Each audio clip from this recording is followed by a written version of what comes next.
इदं माद्यं पदस्थानं सिद्धिसोपानपर्वणाम् इयं सा मोक्षमाणानामजिह्वा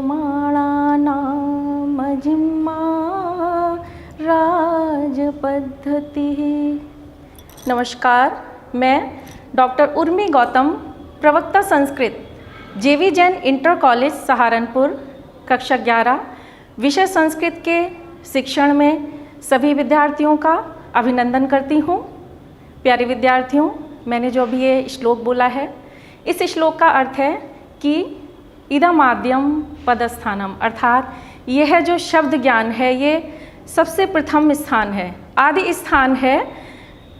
स्थान है ये, और इसके अंदर कोई भी सीढ़ी नहीं है, और ये मोक्ष प्राप्ति का सीधा मार्ग है, अर्थात इसके बीच में कहीं भी कोई व्यवधान नहीं है, सीधा मार्ग है, सीधी सड़क जाती है मोक्ष प्राप्त करने के लिए या फिर हमारे शब्द ज्ञान के लिए। अर्थात जब हम कोई ज्ञान की प्राप्ति करते हैं तो उसके लिए ये जो व्याकरण है यह सीधा मार्ग है। तो प्यारे बच्चों, आज का हमारा जो विषय है वो व्याकरण ही है। व्याकरण के अंतर्गत आज हम पढ़ेंगे संधि, और संधि के अंतर्गत आज का हमारा विषय है अयादि संधि और गुण संधि। इसका आज हम अध्ययन करेंगे। इसको जानने से पहले हम कुछ पहले की बातें जान लेते हैं कि संधि किसे कहते हैं। अर्थात संधि वह है जहाँ पर दो वर्णों में परस्पर निकटता होने के कारण जो मेल होता है उन वर्णों का, उसे हम संधि कहते हैं। अर्थात उन दोनों वर्णों के बीच में किसी भी वर्ण का व्यवधान नहीं आना चाहिए, तो उनकी निकटता के कारण उनमें जो दो वर्णों में मेल होता है वह संधि कहलाती है। इसके अतिरिक्त संधि के मुख्य 3 प्रकार होते हैं। एक तो स्वर संधि, व्यंजन संधि और विसर्ग संधि। स्वर संधि के भेद। स्वर जो संधि है, जब दोनों वर्ण अगर स्वर होंगे तो वह स्वर संधि कहलाती है, और स्वर संधि के भी अनेक प्रकार हैं, जैसे यण संधि, गुण संधि, दीर्घ संधि, पूर्व रूप संधि, अयादि संधि, वृद्धि संधि और पररूप संधि। यण संधि ये हमने पहले जाना था, पिछले हमने व्याख्यान में जाना था यण संधि क्या होता है। यण संधि का जो परिभाषा है वो है इको यणचि, इसका सूत्र है, और ये सूत्र कहता है कि इक के स्थान पर यण होते हैं अगर असमान अच परे हों तो। इक अर्थात ई उ रील री के स्थान पे यण अर्थात या व राला होते हैं, और उनके आगे अगर कोई असमान स्वर होता है तो। हमने इनके बहुत सारे उदाहरण सीखे थे कि प्रत्येक, इत्यादि, यद्यपि, नद्यपि, मधुवरी, स्वागतम, बधुवादेशा, मात्राज्ञा, पित्राज्ञा, लाकृति इत्यादि, ये सब हमने यण संधि का अध्ययन किया था। अब इसके बाद है यण संधि के अतिरिक्त आज हम अयादि संधि और गुण संधि, ये जो स्वर संधि के प्रकार हैं, आज हम इनके बारे में विस्तार पूर्वक जानेंगे। अयादि संधि सूत्र है इसका एचोए वायावह। यह पाणिनि अष्टाध्यायी का 6ठे अध्याय के प्रथम पाद का 78वां सूत्र है। एचः अये अव आये आवह। इसका अर्थ है जब एच जो है ये प्रत्याहार है, और एच प्रत्याहार के अंतर्गत जो वर्ण आते हैं वो ए, ओ, आई और औ। इनसे परे अगर कोई स्वर हो तो ए को अय, ओ को अव, अय को आए और औ को आव आदेश हो जाता है। मुख्य बात इसकी जो है वो ये है कि ए, ओ, अय और औ, इनके आगे कोई अगर स्वर होगा तो ए के स्थान में अय आदेश होगा, ओ के स्थान में अव आदेश होगा, अय के स्थान में आय आदेश होगा, और औ के स्थान में आव आदेश हो जाता है। ए, ओ, अय, औ ये एच प्रत्याहार के वर्ण है। इनके आगे अगर कोई स्वर वर्ण आता है तो ए के स्थान पे क्रम से अय, ओ के स्थान पे क्रम से अव, आई के स्थान पे क्रम से आए और औ के स्थान पे क्रम से आव आदेश हो जाता है। अब हम इनके उदाहरण देखेंगे कि सबसे पहले जो उदाहरण है वो ए के आगे अगर स्वर होगा तो ए के स्थान पर अय आदेश हो जाता है और स्वर भी रहता है। उदाहरण देखिए, चे धन अनम। चे धन अनम में हम जब संधि किसके बीच होगी, चा में जो ए है और अ, यही दोनों जो है निकटवर्ती वर्ण है, संधि इनके बीच में होगी। कौन सी संधि होगी, स्वर संधि है। देखिए ए और अ दोनों स्वर संधि है, तो इसमें जब हम च हलंत करेंगे, ए अलग करके लिखेंगे। अब संधि जो है ए के आगे अगर कोई स्वर वर्ण है तो ए के स्थान में अय हो जाता है, ये अयादि संधि का नियम है और इसका सूत्र है एचोए वायावा। तो हम ए के स्थान पे अय आदेश कर देंगे। तो च हलंत, ए के स्थान पे अय और अनम। अब जब हम इसे मिलाएंगे तो च में आ मिल जाएगा, य में ह्रस्व आकार य में मिल गया और नम, चैनम रूप की सिद्धि होती है। तो यहाँ पर आपसे पूछा जा सकता है कि चैनम शब्द में कौन सी संधि है, अयादि संधि है। कौन सा संधि विधायक सूत्र लगा है इसमें, एचोए वायावा सूत्र के कारण यहाँ पे अयादि संधि है। अगला उदाहरण देखिए, ए का ही है, ने धन अनम। इसमें न हलंत, ए और अनम। अब संधि क्योंकि ए और अ के बीच में होगी यहाँ पे, क्योंकि अन्य वर्ण का व्यवधान नहीं है। अब संधि हम कौन सी करेंगे, इसमें ए के आगे स्वर वर्ण है तो संधि होगी अय, अयादि संधि, क्योंकि सूत्र कहता है एचो वायावह कि ए के स्थान पर अय आदेश होगा। तो हमने अय आदेश किया और जब हम इसे मिलाएंगे, न अ में मिल जाएगा, न अ के साथ, और या में ह्रस्व आकार मिलकर के नयनम रूप की सिद्धि हो जाती है। तो ये भी अयादि संधि का उदाहरण है। अगला उदाहरण देखिए, शे धन अनम। इसमें शे में जो ए है और अनम का अ, इन दोनों पदों में ए और आ के बीच संधि हुई है। श हलंत, ए के स्थान पर हम अय आदेश करते हैं क्योंकि आगे स्वर वर्ण है। तो एचो आयावा सूत्र के कारण हमने यहाँ पे अय किया और जब हम इसे मिलाएंगे, श अ के साथ मिलकर के य अ के संग मिलकर के शैनम रूप की सिद्धि यहाँ पर होती है। अयादि संधि का ये उदाहरण है। अगला है संचे धन अनम। संचे में भी ए है यहाँ पर और अनम का अ, संधि इनके बीच होगी क्योंकि ये ही निकटवर्ती वर्ण है। और इन दोनों वर्णों के बीच में संधि कौन सी होगी, ए के आगे अगर कोई भी स्वर है तो संधि होती है अयादि संधि। तो हम ए के स्थान पे अय करेंगे, सूत्र लगेगा एचोए वायावा, क्योंकि वही सूत्र कहता है कि ए के स्थान पे हम अय आदेश करेंगे। तो देखिए, संच में च हलंत किया, ए के स्थान पर हमने अय किया और अनम। अब जब हम इसे मिलाएंगे तो संच च में ह्रस्व आकार मिलके संच, य में अ मिलकर के संचयनम रूप की सिद्धि होती है। अयादि संधि का ये उदाहरण है। अब अगला जो उदाहरण है, अभी जो हमने उदाहरण देके ए के स्थान पर अय के उदाहरण देखे हैं, अब हम देखते हैं ओ अगर है, ओ के आगे अगर स्वर है तो ओ के स्थान पर अव आदेश होगा और आगे स्वर भी बना रहेगा। उदाहरण है इसका पो धन अनह। पो धन अनह में जो ओ है और अनह का अ, संधि हम इनके बीच करेंगे क्योंकि यही निकटवर्ती वर्ण है। और संधि कौन सी होगी, तो ओ के स्थान पर आगे क्योंकि कोई स्वर है तो ओ के स्थान पर हम अव आदेश करेंगे और सूत्र वही लगेगा एचोए वायावा। और जब हम इसे मिलाएंगे, अ प के साथ मिला, अ व के साथ मिला, पवनहा रूप बना और ये अयादि संधि का उदाहरण होता है। अगला उदाहरण यही है, ओ धन अनम, भो धन अनम। भ हमने अलग किया, ओ धन अनम। अब क्योंकि आगे स्वर वर्ण है तो ओ के स्थान पर अव आदेश होता है, ये भी एचोए वायावा सूत्र कहता है। तो हमने ओ के स्थान पर अव आदेश किया, भ हलंत, अव और अनम। अब इसे मिलाने पर ह्रस्वकार भ में मिला, ह्रस्वकार इधर व में मिलके भवनम रूप की सिद्धि होती है। इसी प्रकार देखिए, शो श्रो धन अनह। श्रो में जो ओ है और अनह का अ, ओ और आ के बीच में संधि होगी। स्वर वर्ण है, दोनों स्वर संधि है। स्वर संधि में भी अयादि का भेद है ये, क्योंकि ओ के बाद अगर कोई स्वर आता है तो वहाँ पे अयादि संधि होती है और सूत्र लगता है एचोए वायावा। तो हमने ओ के स्थान पर अव कर दिया आदेश, श्र अव धन अनह। अब इसे मिलाने पर श्र के संग अ मिला, अ के संग व मिलके श्रवणः रूप बना। अब एक सूत्र है अटकुप वांगनुम व्यवायपी, ये जो है ना को णा करता है, तो यहाँ पे श्रवणः का श्रवणः रूप बन जाता है। इसी प्रकार देखिए साधो धन ए, साधो में ओ और ए, ओ और ए के बीच में संधि होगी। ओ के आगे क्योंकि स्वर वर्ण ए है तो हम संधि इसमें एचोए वायावा सूत्र लगाएंगे और सूत्र कहता है ओ के स्थान पर हम अव आदेश करें।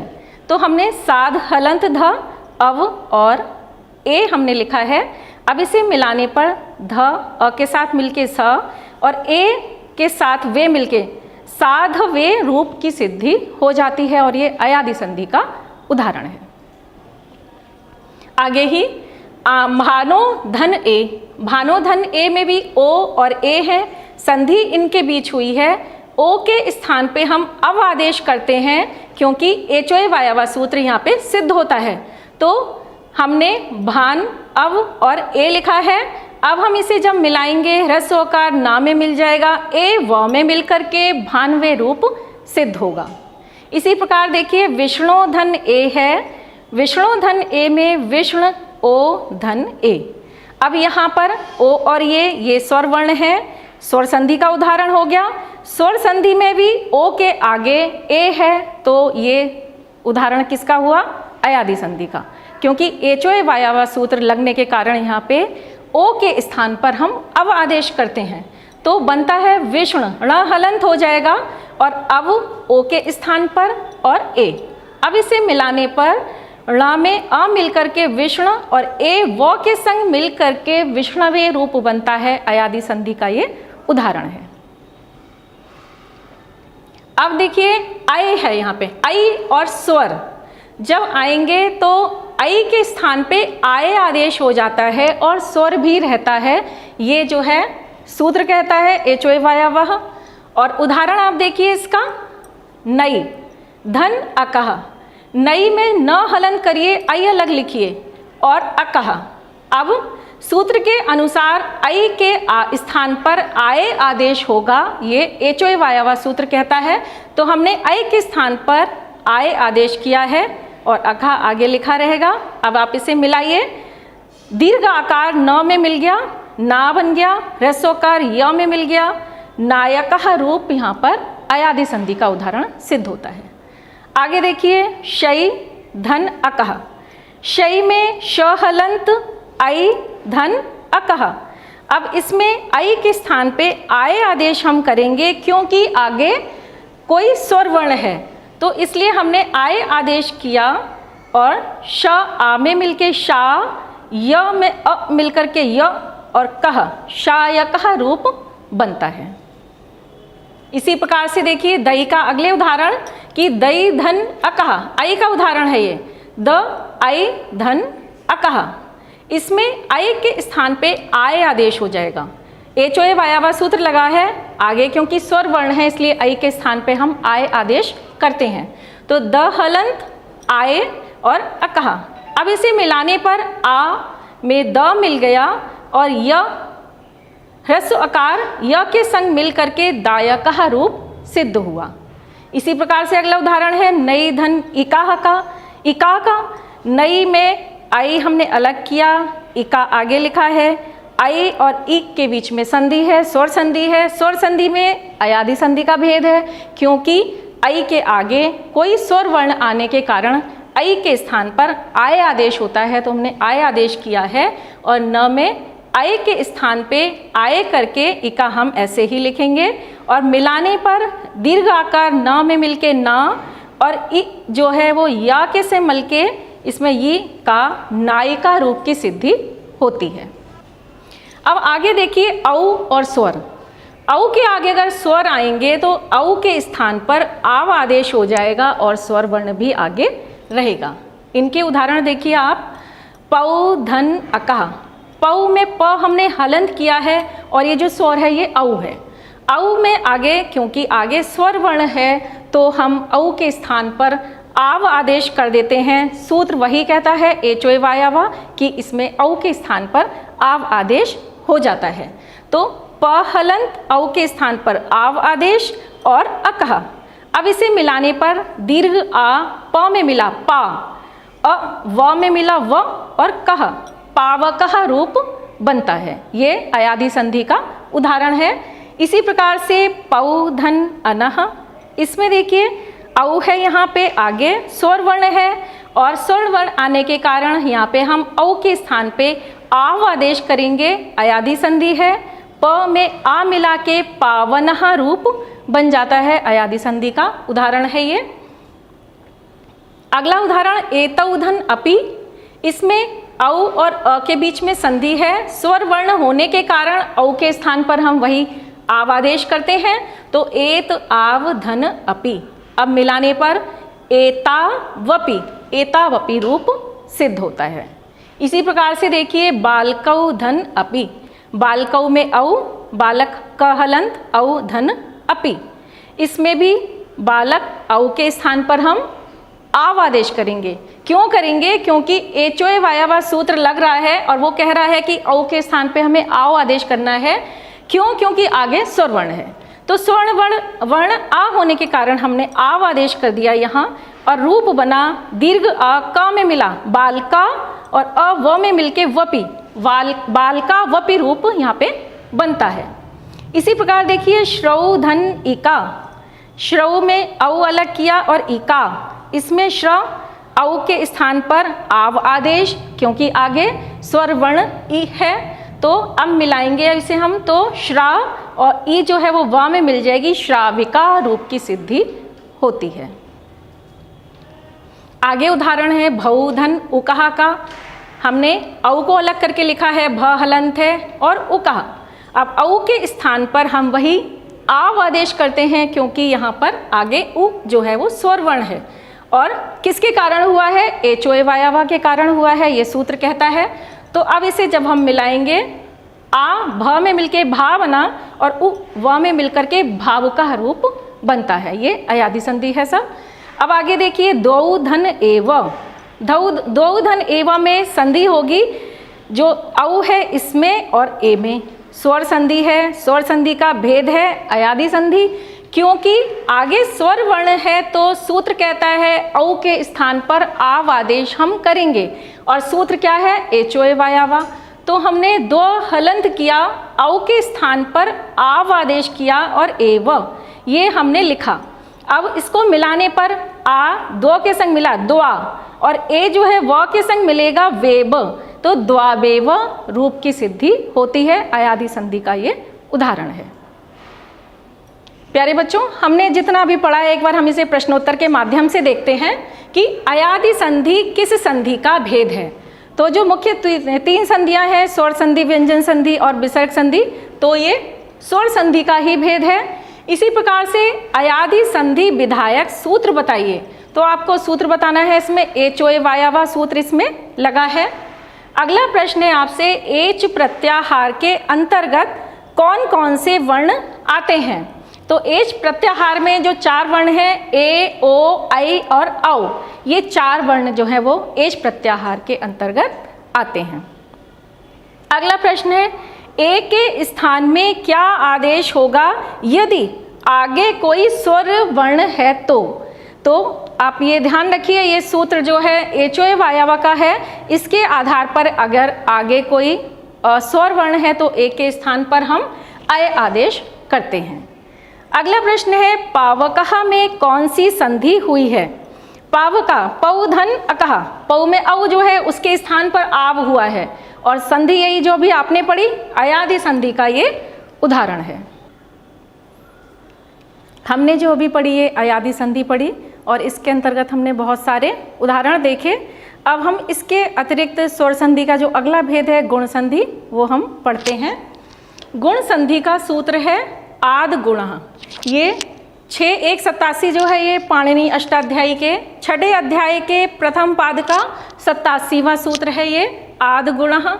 ये सूत्र कहता है कि जब अ या आ के बाद इ या ई, उ या ऊ अथवा रि या री आते हैं तो उनके स्थान पर क्रमशः ए, ओ, अर तथा अल हो जाते हैं। ये ए, ओ, अर अल गुण कहलाते हैं। अर्थात ए ओ अर और अल ये गुण हैं और इसका सूत्र है अदेंग गुणा, ये इससे पहले आया है। वो कहता है कि ए ओ और अर और अल की गुण संज्ञा होती है और गुण संज्ञा होने पर जब ये अ के बाद ई आएगी, ये जो सूत्र है आद गुणा, ये सूत्र कहता है कि अ और ई मिलकर के इनके स्थान पे ए गुणादेश होगा। इसी प्रकार से अ या उ, इन दोनों के मिलने पर अ के आगे उ अगर आएगा तो इन दोनों के स्थान में ओ गुण एकादेश होगा। इसी प्रकार से अ धन री, जब ये दोनों होंगे तो इनके स्थान पर अर गुण एकादेश होगा। एकादेश मतलब एक वही अर गुण एकादेश होगा, इन दोनों में से स्वर जो हैं दोनों हट जाएंगे। अ धन री, इन दोनों के होने पर अल गुण एकादेश होता है। तो ये जो हैं वो गुण कहलाते हैं, ए ओ अर और अल जो है ये गुण कहलाते हैं, इसीलिए ये गुण संधि का है उदाहरण है। अब देखिए इनको हम किस प्रकार से उदाहरण से देखते हैं। पहले है कि अ या ई, अ धन ई, इसके आने पर ए गुणादेश होगा। अ या दीर्घ ई तो भी ए गुण आदेश होगा। अब दीर्घ आ या ई के आने पर भी ए गुणादेश होगा। अर्थात यहाँ पे ह्रस्व आ या दीर्घ आ, इसी प्रकार से यहाँ पे ह्रस्व ई या दीर्घ ई आने पर ए गुणादेश में बदल जाता है। उदाहरण देखिए अब इनके आप। उप धन इंद्र, उप में जो आ है और ई, आ और ई के बीच में संधि होनी है क्योंकि यही निकटवर्ती वर्ण है, इनके बीच में किसी वर्ण का व्यवधान नहीं है। अब संधि कौन सी होगी, तो आ धन ई, इन दोनों के बीच में जो संधि होगी वो गुण संधि है क्योंकि अ और ई मिल करके ए गुणादेश करते हैं, ये आद गुणा सूत्र कहता है। तो हम उप में प हलन करेंगे और अ और ई के स्थान में हम ए करेंगे, एंद्र कर दिया। अब जब हम इसे मिलाएंगे तो ए प में मिलके उपेंद्र रूप बन जाता है। अगला उदाहरण गण धन ईशः, इसमें भी ड़ में जो आ है और आगे ई है तो आ और दीर्घ ई ये भी मिलकर के ए गुणादेश करते हैं। तो हमने जब इसे मिलाया गण और आ और ई मिलके ए हो गया और शः, तो गणेशः रूप बनता है, ये गुण संधि का उदाहरण है। सूत्र इसमें लगा आद गुणा। अगला उदाहरण है राजा धन इंद्र, इसमें राजा में जो दीर्घ आ है और इंद्र का ई, इन दोनों के बीच में संधि हो रही है और आ धन ई मिलकर के ए बनता है, तो राजेंद्र रूप की सिद्धि होती है। जा में हमने ए कर दिया, इंद्र राजेंद्र रूप सिद्ध होता है, ये गुण संधि का उदाहरण है और इसमें सूत्र लगा है आद गुणा। अगला उदाहरण है महाधन ईशः, महाधन ईशा में आ और ईश का ई, आ और ई ये दोनों मिलकर के ए गुणादेश होगा आद गुणा सूत्र के अनुसार।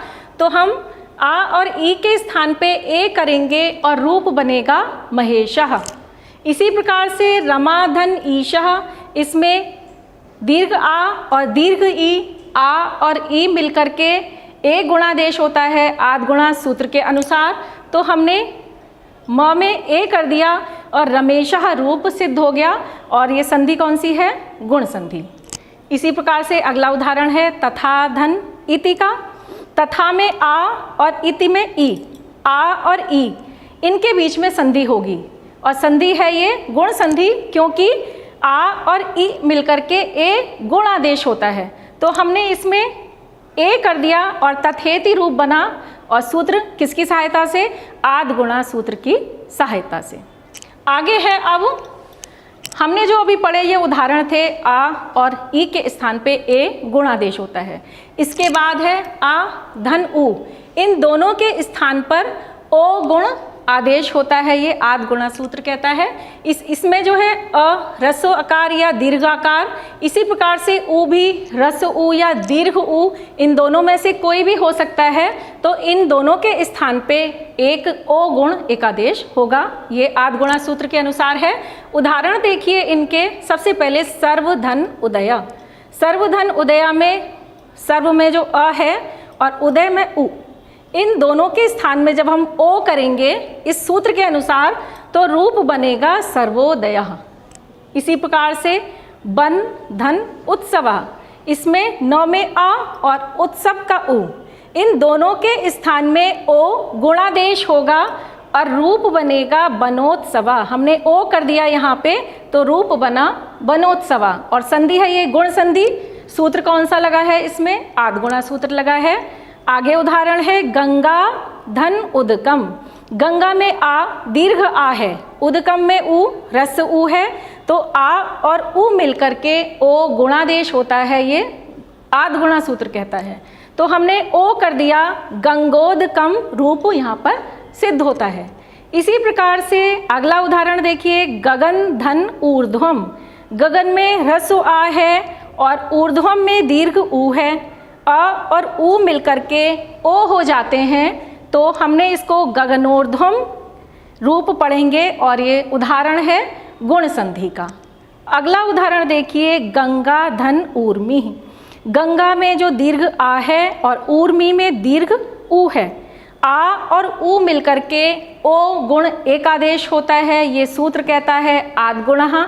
और संधि कौन सी होती है? गुण संधि। तो ओ गुण करने पर गंगोर्मी रूप बनता है। अब है आधन री। हमने आधन ई के उदाहरण देखे, आधन ओ के उ के उदाहरण देखे। अब है आधन री। री के स्थान पर अर हो जाता है, आ और री के स्थान पर अर गुणादेश हो जाता है। यहाँ पे अ जो है या आ, इन दोनों में से ह्रस्व या दीर्घ कोई भी हो सकता है, तो उसके स्थान पर अर गुणादेश हो जाता है। उदाहरण है देव धन ऋषि। देव में अ है और ऋषि में री। अब अ और री मिल करके अर गुणादेश करते हैं, सूत्र लगेगा वही आद्गुणः। और जब हमने इसको किया तो देव में व हलंत, और हम इन दोनों के स्थान पे हमने अर किया और शी ऐसे ही लिखा रहने दिया। अब इसे देखिए, अ जो है वो व में मिल जाएगा और र के आगे कोई क्योंकि स्वर नहीं है तो र जो है वो ऊर्ध्वगामी हो जाता है, रेफस से ऊर्ध्वगमनम ये सूत्र है। तो अगर र के आगे अगर कोई स्वर नहीं है तो वो ऊपर चला जाता है, ऊर्ध्वगामी हो जाता है। तो हम लिखेंगे अ के आगे हमने अ जो है व में मिल गया और रा ऊपर चला गया, तो देवर्षि ही रूप सिद्ध हुआ और संधि हुई ये गुण संधि। इसी प्रकार से वसंत धन ऋतु। इसमें त हलंत हमने किया, त में जो आ है और री, आ और री मिलकर के अर गुणादेश हुआ। अब बसंत त हलंत अर और तुहु। अब इसे मिलाने पर अ जो है ता के संग मिला बसंत। अब रा क्योंकि इसके आगे कोई स्वर नहीं है, ये ऊर्ध्वगामी हो गया, इसको हमने ऊपर लिख दिया ताके, तो बसंत तरतुहु रूप बनता है और ये गुण संधि का उदाहरण है। आगे देखिए, सप्त धन ऋषयः। इसमें भी अ और री के बीच में संधि है, तो गुण आदेश होगा कौन सा? अर आदेश। किसके माध्यम से? आद्गुणः सूत्र के कारण। और संधि है ये गुण संधि। तो सप्त में त हलंत, अर आदेश और शय। अब इसे मिलाने पर अ के संग ता मिल गया और रा जो है वो शा के ऊपर गया, सप्तर्षय रूप की सिद्धि होती है। इसी प्रकार से देखिए, कृष्ण धन रिद्धि। इसमें भी अ और री के बीच में संधि हो रही है, तो अ और री के बीच में जो आदेश आएगा वो अर आदेश आएगा, ये अर गुणादेश है। अब देखिए इसमें कृष्ण में ड़ा हलंत, इन दोनों के बीच में अर आदेश और धी। अब मिलाने पर कृष्णार्धी रूप बनेगा, रा ऊपर चला जाएगा और ये गुण संधि का उदाहरण है। आगे महाधन ऋषि। महाधन ऋषि में भी यहाँ पे दीर्घ आ है और ऋषि में री, तो आ और री मिलकर के अर गुण आदेश करते हैं, सूत्र लगता है आद्गुणा। संधि कौन सी है? गुण संधि है ये। और जब हम इसे आ और री के स्थान पर अर करेंगे तो मह अर शिहि। अब मिलाने पर अ जो क्योंकि यहाँ पे ह्रस्व आकार है, हा के संग मिल जाएगा और रा ऊपर चला जाएगा क्योंकि आगे कोई स्वर नहीं है, तो रूप बनेगा महर्षि। इस प्रकार से अब आगे देखिए, अधन री, ये अगला चौथा गुण आदेश है अल का, कि अ और री जब होते हैं तो उन दोनों के स्थान में एक री अल जो है अल गुण एकादेश होगा। तो उदाहरण देखिए इसका, तव धन ऋकारः। इसमें अ, तब में जो अ है और ऋकार का री में अ और री, इन दोनों के स्थान पे अल आदेश होगा। कौन सा है ये सूत्र? आद्गुणा सूत्र है। अब हम इसे जब मिलाएंगे तो तब व हलंत और इन दोनों के स्थान पे अल आदेश और का रहा। अब जब इसे मिलाते हैं तो व में मिल गया, ल के आगे अल, कोई स्वर न होने के कारण ये आधा हो गया और का रहा, तवल का रहा रूप सिद्ध होता है। ये गुण संधि का उदाहरण है। प्यारे बच्चों, अब हम इसको प्रश्नोत्तर के माध्यम से देखते हैं एक बार। गुण संधि विधायक सूत्र बताइए। तो आद्गुणा जो भी आपने पढ़ा, आद्गुणा जो है वो गुण संधि विधायक सूत्र है। अगला प्रश्न है आपसे, रमेशः में किस सूत्र से संधि हुई है? इसका जो विच्छेद है वो है रमाधन ईशः, आ और ई मिलके एक गुणादेश होता है, तो ये आद्गुणा संधि है। आद्गुणा सूत्र से है। बसंतोत्सव में कौन सी संधि हुई है? इसमें आपको संधि का नाम बताना है कि संधि कौन सी है। बसंत धन उत्सव गुण संधि है, क्योंकि अ और उ के स्थान पर यहाँ ओ गुणादेश हुआ है। इसी प्रकार से अगला प्रश्न है आपसे, महर्षि पद का संधि विच्छेद क्या होगा? आपके पास ये 4 विकल्प हैं, मह धन ऋषि, म धन हर्षि, महा धन शिः और महाधन ऋषि। तो उत्तर है आपका महाधन ऋषि, ये विकल्प आपका सही रहेगा। अगला प्रश्न है, गुण संधि में अ धन ऋ के स्थान पर क्या आदेश होता है? तो ये गुण संधि में आपको अभी आपने जाना था कि अ और ऋ के स्थान पे अल गुणादेश होता है, तो उत्तर आएगा अल आदेश होता है। आज हमने इस पाठ में जो भी कुछ सीखा है, एक बार हम उसका पुनः अभ्यास करते हैं। हमने सीखा है स्वर संधि के प्रकारों में अयादि संधि और गुण संधि। इससे स्वर संधि के जो भेद हैं उनमें हमने अयादि संधि और गुण संधि सीखा है। अयादि संधि का सूत्र है एचोए वायावह। एचोए वायावह सूत्र कहता है कि एचः अये अव आय आव, अर्थात स्वर परे रहने पर जब ए ओ ऐ और औ के स्थान में क्रमशः अये अव आय आव आदेश होता है। अगर आगे कोई स्वर वर्ण है तो ए ओ ऐ और औ, इनके स्थान पर जो आदेश होंगे वो क्रम से अये अव आय और आव आदेश हो जाते हैं। इनके हमने उदाहरण भी पढ़े थे। उदाहरणों में हमने शयनम, नयनम, चयनम इस प्रकार के उदाहरण देखे थे। भावुका, पावकः और इसके अतिरिक्त गुण संधि विधायक सूत्र। आद्गुणा हमने पढ़ी है परिभाषा। सूत्र जो है आद्गुणा है कि ये कहता है कि अ या आ के बाद इ उ रि ऋ आने पर उनके स्थान में क्रमशः ए ओ अर अल ये हो जाते हैं, ये गुण हो जाते हैं। अर्थात अ और ई मिलकर के ए गुण आदेश हो जाता है, अ और उ मिलकर के ओ गुण आदेश हो जाता है, अ और री मिलकर के अर गुण आदेश हो जाता है। इसी प्रकार से अ और री मिलकर के अल गुण आदेश हो जाता है। ये है गुण संधि के उदाहरण। आपने बहुत सारे उदाहरण अभी देखे थे, सर्वोदय, सूर्योदय, गंगोर्मी इत्यादि। अब अगले प्रकरण में हम परस्मैपदी धातुओं का मुख्य 5 लकारों में अध्ययन करेंगे। इसे आप स्वयं अध्ययन कीजिएगा। आपके लिए गृह कार्य है। प्रश्न 1 है कि पावकः में संधि विधायक सूत्र क्या है? आपके पास 4 विकल्प हैं, आपको उनमें से सही उत्तर देना है। अकः सवर्णे दीर्घा, आद्गुणः, एचोए वायावः या वृद्धि रेचि। पावका में आपको संधि विधायक सूत्र बताना है। प्रश्न 2 है कृष्णार्धी में संधि विधायक सूत्र बताइए। इसमें आपको विकल्प नहीं दिए हैं, आपको स्वयं इसमें उत्तर देना है। प्रश्न 3 है नयनम पद का संधि विच्छेद क्या होगा? इनमें से 4 विकल्प हैं आपके पास, नय धन नम, ने धन अनम, नयन धन अम और ने धन अम। सही उत्तर आपको देना है। प्रश्न 4 है तबलकारः पद में कौन सी संधि हुई है? इसमें आपको संधि का नाम बताना है कि यण संधि है या अयादि संधि है, वृद्धि संधि है या गुण संधि है। इन संधियों में से आपको एक संधि का नाम बताना है। आज के लिए इतना ही। घर पर रहें, सुरक्षित रहें। जयतु संस्कृतम।